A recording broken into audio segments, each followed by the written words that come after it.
गांव की छोटी सी गली में छोटा अहमद खुशी से उछलता कूदता फिर रहा था।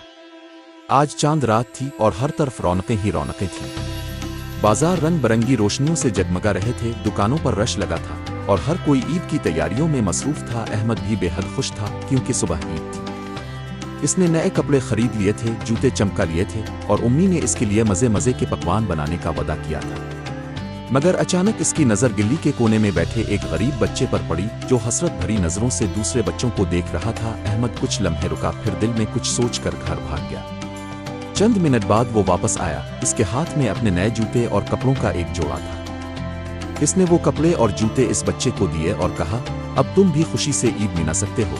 अहमद ने मुस्कुराकर उसका हाथ पकड़ा और कहा, चलो अब हम साथ ईद की नमाज पढ़ने चलेंगे। इस दिन अहमद को एहसास हुआ कि ईद सिर्फ नए कपड़े पहनने और मिठाइयाँ खाने का नाम नहीं, बल्कि असल खुशी दूसरों के चेहरों पर मुस्कुराहट लाने में है।